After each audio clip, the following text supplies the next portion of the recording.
Le risque cyber, la différence par rapport au risque incendie, dans sa grande majorité, c'est qu'on est sur de l'acte de malveillance. L'idée étant d'obtenir de l'argent contre l'immobilisation de l'entreprise. Donc on ne peut pas comparer ce risque-là à un risque accidentel type incendie, séisme. Comme l'a montré l'étude Lucie en 2020, étude commanditée par l'Association pour le management des risques de l'entreprise, il y a un déséquilibre fort qui a été constaté en 2020 entre les primes d'un côté et les sinistres de l'autre, avec un ratio supérieur à plus de 200% rien qu'en 2020. On est sur une tendance de plus 100% d'incidents déclarés, 95% de ransomware, des attaques sophistiquées, et donc chaque attaque aujourd'hui qui réussit génère pour l'entreprise attaquée de réels dégâts.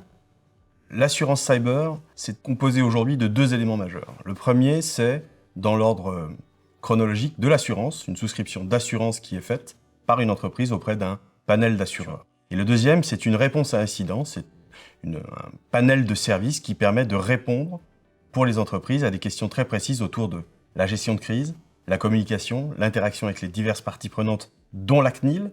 Ce qui est important aujourd'hui, c'est de considérer la prévention comme un sujet qui n'est pas uniquement exclusivement technique, mais qui est un sujet d'entreprise.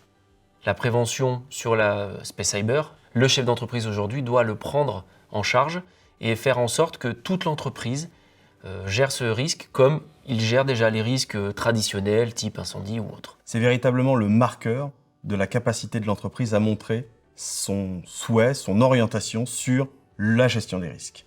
Dans cet environnement adverse que connaissent nos clients, on constate simplement que la transaction, le placement de l'assurance seule n'est plus une donnée essentielle. Fort de ce nouveau paramètre et paradigme de fonctionnement de marché, la brique prévention devient essentielle pour demain garantir à nos clients l'éligibilité à la garantie. Mais au-delà de ça, donner aussi une lecture risk management de ce risque cyber qui constitue, selon nous, le nouveau marqueur de la gestion de risque. C'est la raison pour laquelle nous nous sommes associés avec le cabinet Inquest, représenté par Alexis Nardon, pour pouvoir apporter cette brique complémentaire, fort de l'expertise et de l'expérience qu'ils peuvent avoir en matière de règlement de sinistre.